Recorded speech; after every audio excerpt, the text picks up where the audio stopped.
It is wide receiver week at Lettermen Row, and that means Andy Backstrom is on the other side of that screen, ready to break it all down. Tim May, the 41-year vet, in the middle of the screen this time, and then it's just me, Spencer Holbrook. Let's talk wide receivers, fellas. Andy, I'll start with you.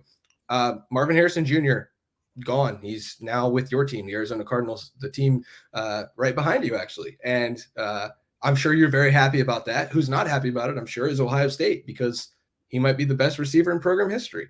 So replacing him is not going to be easy. I don't know if Ohio State's even going to try to replace him, or if it's just going to be, next man up, have a productive receiver room. And there's not really a replacement for that kind of guy. What do you think, Andy?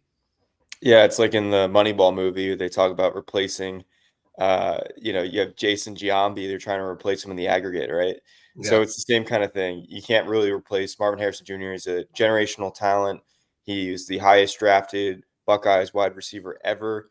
He's probably going to be a star in the NFL. So you still have Emeka Egbuka, though, and I think that this offseason, he hasn't been talked about enough. I mean, this is a guy who's already had a 1,000-yard season last year. Going into the year, people thought he could have been the number 2 wide receiver in this year's NFL draft.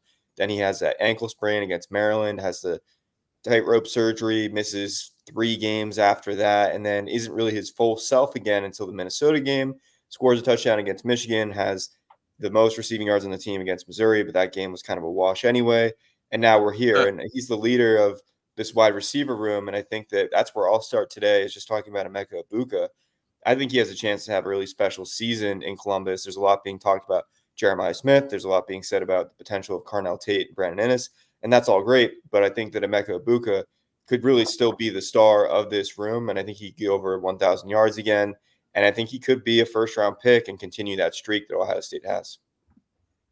Tim? Yeah, I'm where I'm sitting right now is I'm expecting this is going to be the big bust out for Carnell Tate, the way I look at it, because everybody knows about Emeka Egbuka, who matters, Andy, meaning the coaches, et cetera, people scouting this team. You didn't see enough of Carnell Tate last year, in my opinion.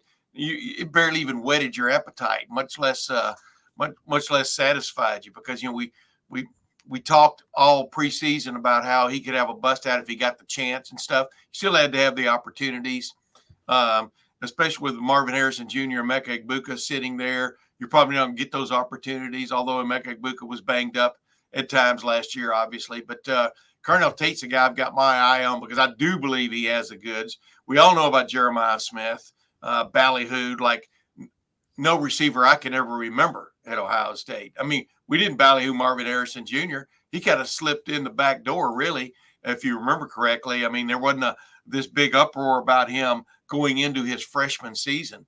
But Carnell Tate's the guy I think that could sneak up on people from the standpoint of, we know he's got the goods. Now he's going to definitely get the chances to show it. Now, we're going to talk about all these guys, right? But I would just throw my 2 cents worth in right now on Carnell Tate, just because there were things he got to do in a few practices and some scrimmages that we got to watch going back to last year that just wow me, man. And these guys are all different in their own right? Carnell, I mean, we'll get into Jeremiah Smith, man. I'll hold all that. But, yeah, Carnell Tate's the guy I've got my eye on in preseason and a big bust out those first several games. I liked where you guys both started. I'll start with Emeka here and just touch on that. He's 77 receptions away from the all-time lead that KJ Hill set from 2015 to 2019. He's 1,050 yards away from the all-time record of receiving yards at Ohio State that was set by Michael Jenkins from 2001 to 2003. I don't know if he's going to get 1,600 yards and pass that Jackson Smith and Jigba record. That might stand forever. And he's definitely not going to – I would kind of throw the single game receptions out of the equation as well, because Jackson – did that against Utah against a running back. And so it's 347. I don't think Emeka's getting there. But the bottom line is, like, Emeka Egbuka has a chance if he has a standard number 1 receiver season at Ohio State, 77 receptions, 1,050 yards, to break both career all-time records for the Buckeyes. Like, it's nothing to scoff at. He's had a remarkable career already. And I guess I'm just trying to put into context, like, we're on the cusp of something truly special here with Emeka Egbuka for a career. But I also think that he could have a special season, like you said, Andy. And I'm excited to finally see him in that number 1 role. We haven't seen that yet. He was behind, Marvin Harrison Jr. the last 2 years. And so, how good can he be? Well, I think the sky's the limit for him. And then you go to Carnell Tate. You could say the same thing about Carnell Tate. Obviously, he's already ahead of the pace that Emeka set to get himself into the all-time category, because Carnell had more receptions and more receiving yards than most freshmen would at Ohio State. So, like, both of those guys. Now, Carnell, that's kind of projection a little bit. Emeka, you can kind of see the light at the end of the tunnel trying to set records. But, like, Carnell has put himself in position where with 2 more, like, elite seasons, he could be part of that. Could he set records at Ohio State? So, like, both of those guys now are squarely in the limelight, especially the point I guess I was trying to make at the beginning is, especially with Marvin Harrison Jr. gone, like, those 2 guys are going to be counted on to be the top options. And then I look down not even really down the depth chart, but get into Brandon Ennis. Like, this is a guy who, I've never heard Ryan Day say what he said about a player when he was talking about Brandon Ennis. Smart, tough football player. He just called him a football guy, the kind of guy that you want on your team. They love what they saw from Brandon Ennis that first half of spring. It really is a shame that his spring was cut short, because Ohio State was really, really praising him and talking about him in ways that we don't hear often. And I think Ohio State has big plans for Brandon Ennis moving forward, Andy. Yeah, Brandon Ennis had that boot on his right foot, missed the final couple weeks of spring ball, didn't play in that spring game. And I think with Brandon Ennis, it's interesting because we think about him in the slot, and there was a potential for him to start. There's still the potential for him to start, but it's interesting when you look at the lineup, because if Jeremiah Smith finds his way into the starting role, that's probably at that X receiver position, one of those outside receiver positions. And then Carnell Tate's probably on the opposite side. And then you're thinking, well, then maybe Emeka stays in the slot. And then where does Brandon Ennis go? It's probably more in that rotational role in 2024, which is fine. It's just, going into the offseason, I think we all assumed, okay, you're going to have that trio of Emeka, and you're going to have Carnell Tate, and you're going to have Brandon Ennis. And now that Jeremiah Smith has kind of blown everything up with just how quickly he's made an impact, I think that changes kind of the dynamic a little bit, but it's going to truly be, the best person that deserves the role is going to get it. But I tweeted this yesterday, tomorrow, on Carnell Tate. He had more targets, receptions, and receiving yards as a true freshman than Marvin Harrison Jr., Jackson Smith-Njigba, and Chris Olave did his first year Ohio State receivers.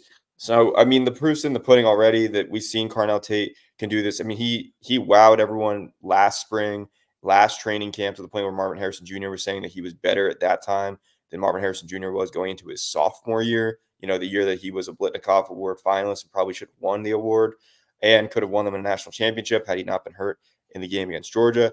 So there's clearly a lot of hype that kind of went a little bit more under the radar this offseason with Carnell Tate.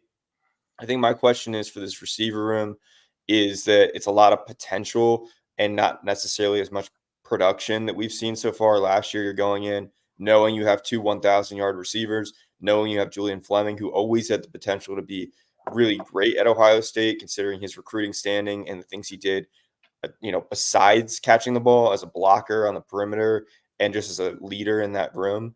Now you're thinking, okay, we have a lot of talent, but there hasn't necessarily been the production yet, just because a lot of these guys are young. I mean, you have Emeka Egbuka, who's a senior. You have Jaden Ballard, who's going into his 4th year with the program. But then beyond that, you're looking at a lot of underclassmen, and that's just kind of a different position than the room's been in the last couple of years.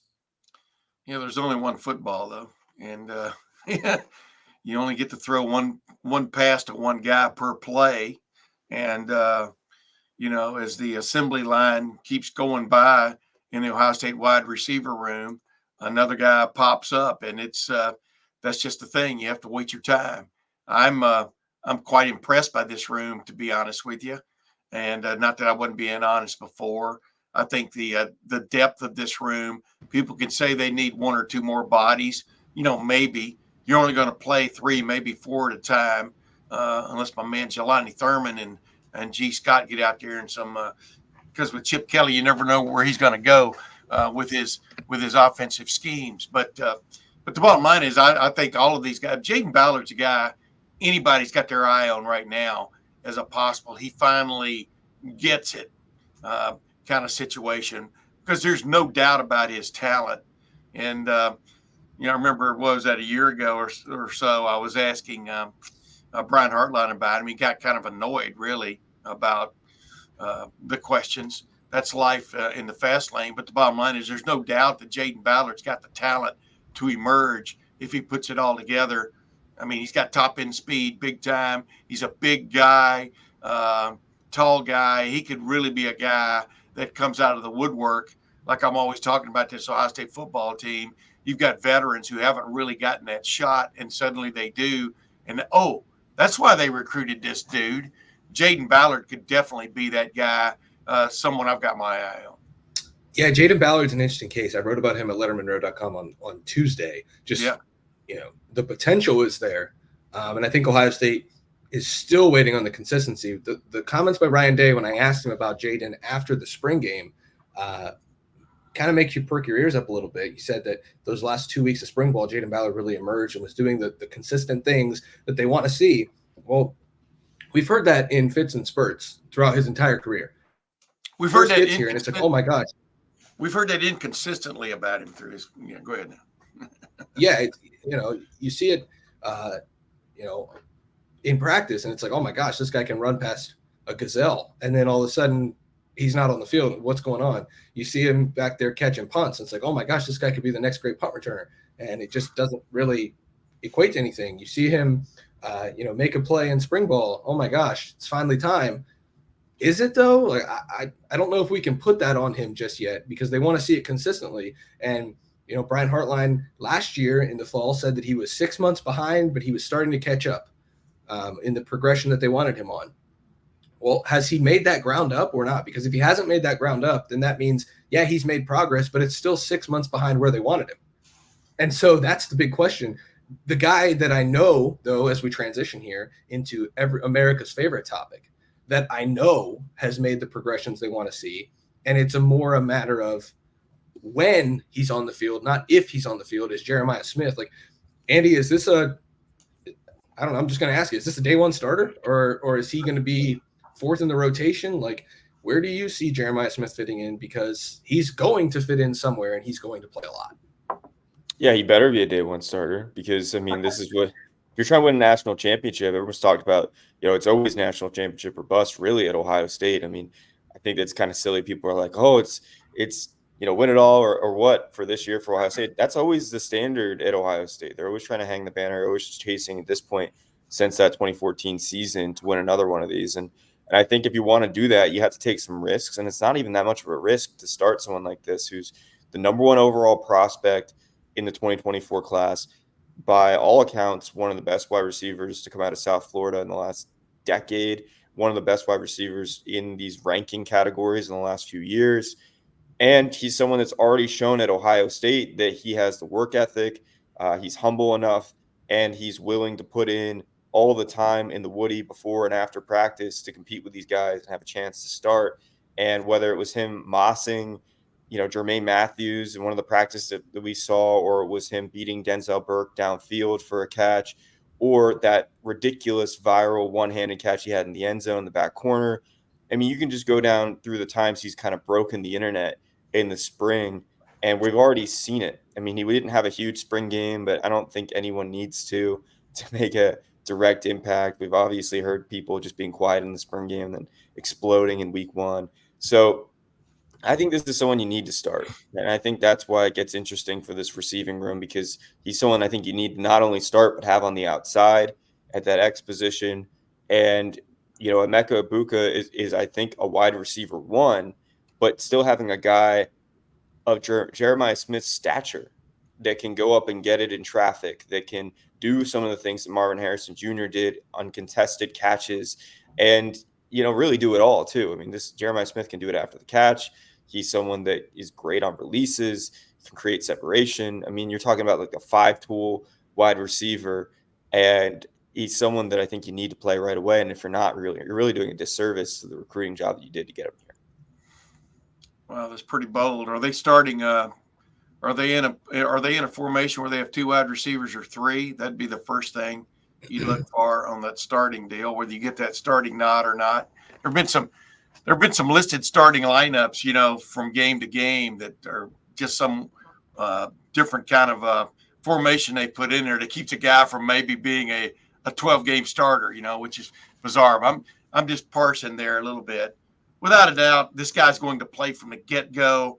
I mean, even Chris Carter didn't start his first game at Ohio State, but it was obvious he needed to play in 1984, and he played more and more as the year went on. Ended up setting a Rose Bowl record that year, I think, for catches, if I remember correctly, and became a vital part of the Ohio State attack in 1984. This guy, 40 years later, reminds me so much of Chris Carter from his wherewithal. But the main thing he reminds me of Chris Carter is Chris Carter had a basketball background, and we've talked about this before on these podcasts, but Jeremiah Smith has this uncanny knack of getting between the ball and the defender, no matter how it's thrown, where it's thrown.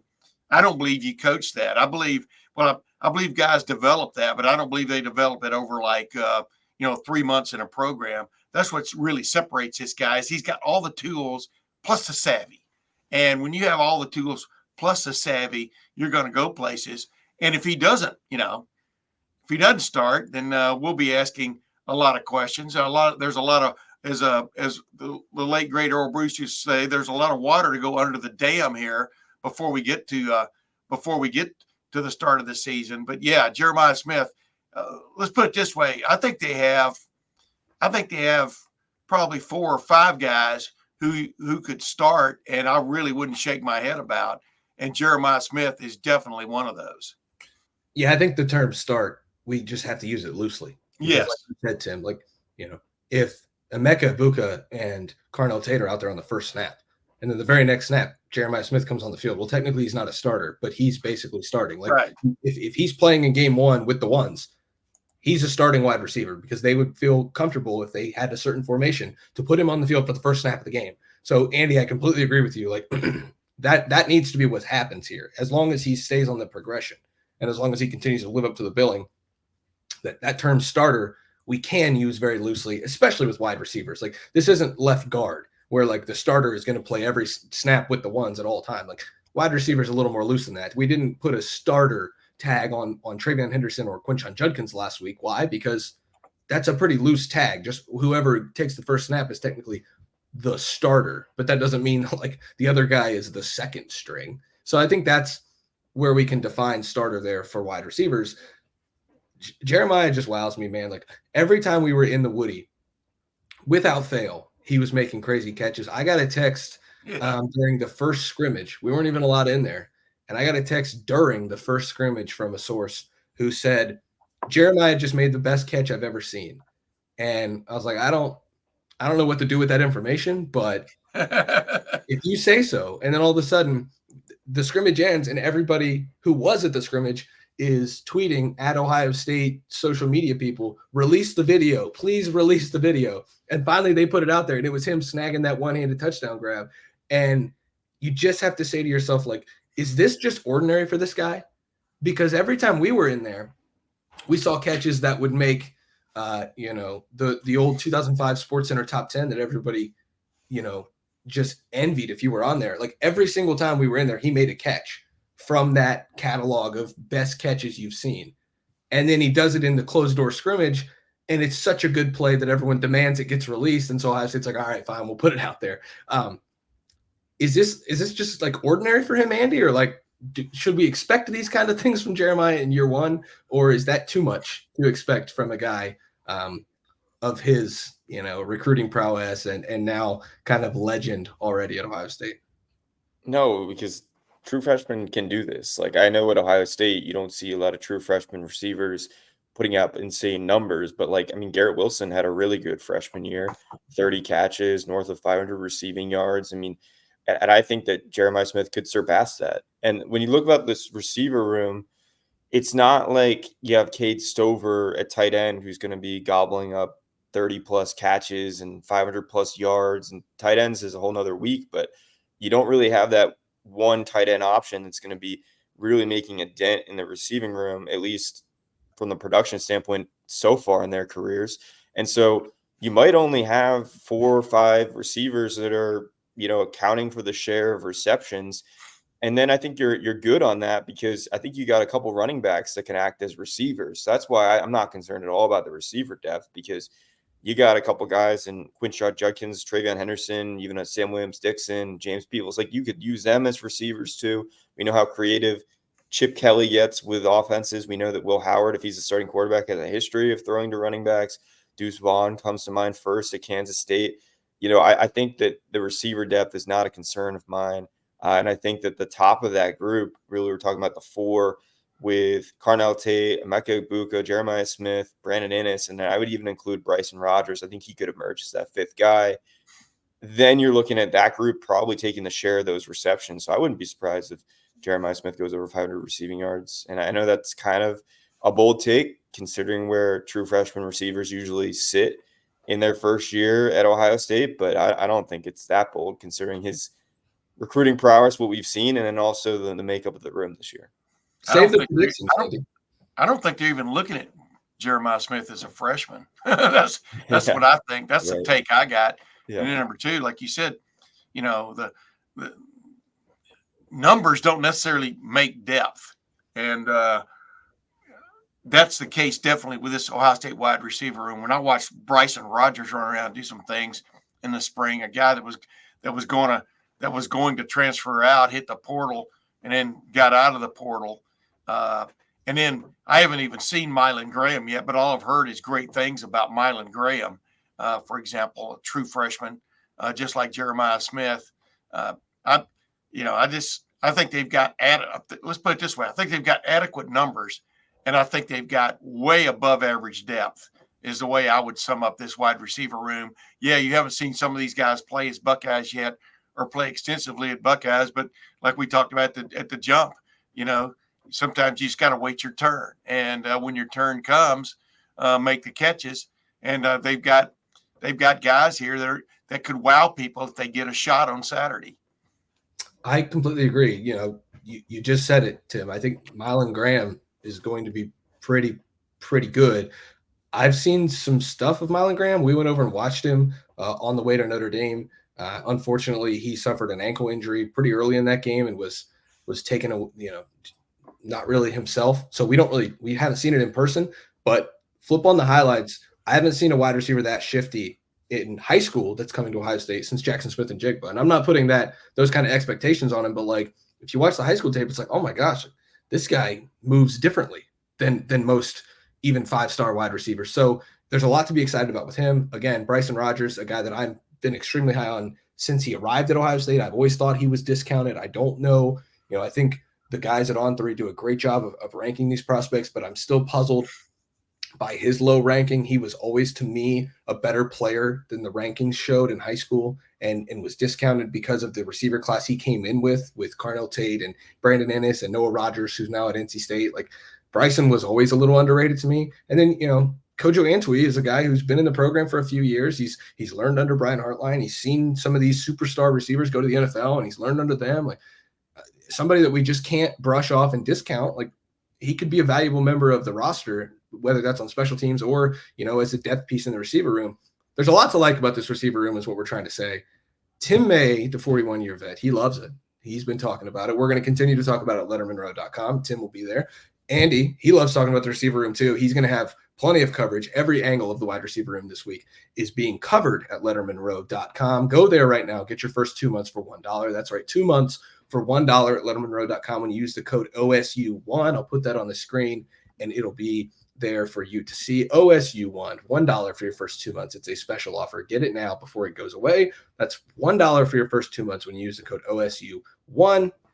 For Andy on the other side of that screen, for Tim May, the 41-year vet, I'm Spencer Holbrook. Thanks for watching this breakdown of the Ohio State wide receivers room. We'll be back on Friday with predictions about the room. See what we can cook up. Maybe there'll be some bold stuff in there, but we'll see you back here on Friday, and we'll see you over at lettermenrow.com.